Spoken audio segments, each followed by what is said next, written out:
Yeah, due considerations in the spirit, you know. Life is an eternal thing. However, the material or the slower vibrating matter, it is not the full manifestation of life.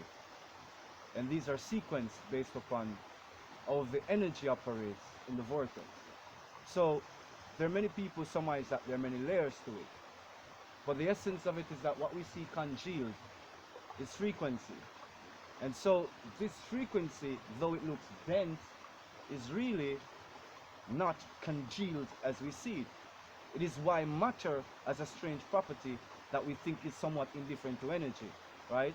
But when you break it down, you realize that this very stone can come right back down to liquids, right? Such as a slurry mix, you know, whether through gypsum or cement or whatever, it can come back to a slurry mix, or you know, to a gaseous compound. You understand me? It can become powdered and become a gaseous compound, you know. So what we look at as the finality of energy is not. That is why people know that they could recongeal what is matter into another form of its expression, because at the base of it is energy.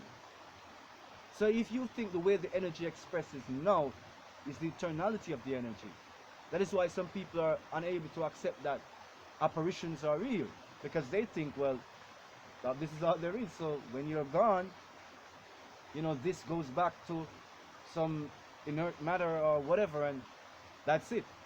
And the brain, being the seat of consciousness, is the very essence of awareness, when awareness is the very essence of the creative energy itself, right? The presence of what Yahuwah is.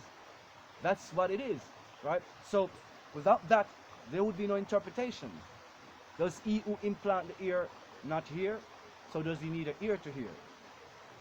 Or is it hearing necessary, or having ears, is it necessary for a congealed manifest form? But is the process of hearing not self-existent? And that's the essence of what sound, vibration, and the frequencies shows us.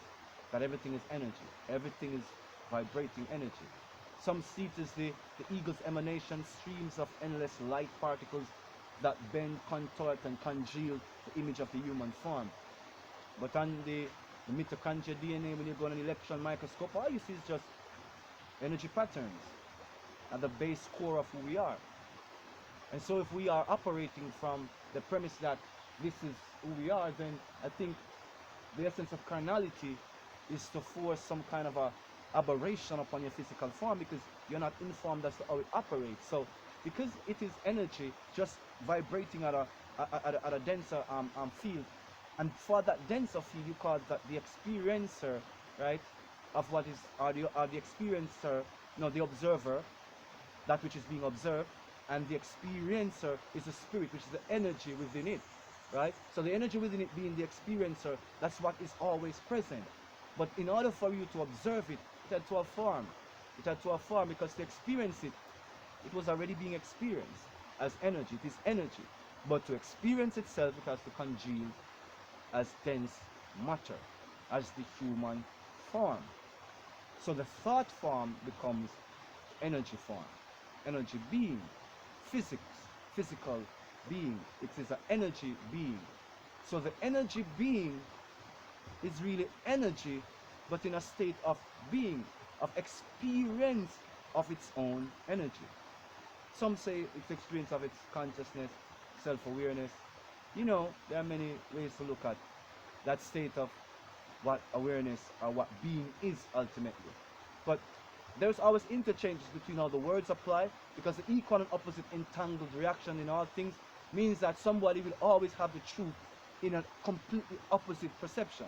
So there are people in this world, they'll listen to me, and because they're homogeneous thinkers, homogeneity makes them think, right, that everything has to have this singularity, right? And then there is heterogeneity. And being a heterogeneous thinker, I also have the idea of this homogeneity, homogeneous thinking, and the heterogeneous thinking as being entangled opposites. So there are people who do not share my perception of reality, that is actually expressing the truth of what is. And that is tantamount to why we are all one and the same energy being expressing in multi-form. So that is why you can say this stone, this tree, that tree. And so you get into that complexities of thinking that, well, that tree seems to be dead and this tree seems to be alive. So you can say it's the same tree, but really what that tree is that is alive, it's still present within the energy, right? That tree which is dead has come out of that form of presence in the energy. It's gone back to just being the energy itself. And whenever it is ready, by the essence of recapitulation, to experience again, then it will become form again, formulated and formalized. And then you can observe it and experience what you're observing, right? And again, you know, metaphysics has, you know, deep connotations to these things. Deep poetry, religion, everything has these correlative information in it. So I'm saying to spend some time looking at what you think is the physical being, to understand what moves the physical being. Because most humans will not be motivated unless it is what they call an idea, an inspiration, something, a moral edict, an ethical premise, which is all vibrational. It is not something you put your fingers on. There might be expressions of it that you can look at and say, well, that's a manifestation of it. But what is it? Can you put your mind's eye around it and put your finger on it and say, this is exactly what it is? These are principles, and these principles are patterns of energy. Why they're principle to us is because if you think like matter, you have to say there's a methodology by which I return the stone to pure energy. And that's why we said that there's a methodology, there's a process. That's all it is, because if you do not think that this is the energy at its highest point, and you recognize that the very essence of presence and being functions through that which is experiencing being, then you get it. And then you understand that that is why morality, ethics, isn't something concrete you could put your eyes on, but it is what gives property to concreteness of behavior and attitude. And so this is all this is about. Just in this outtakes, to look at what you call your physical life and see what sensations are. Even sex itself, you think it's such a physical act. I hear many people talking about the physicality of sex or physical act. Are you for certain? It's all emotional, it's all energy, it's all vibration. That is why if you have aberrated patterns of behavior, of energy expressions in yourself, no matter how great a physical being that person is, they're not connecting.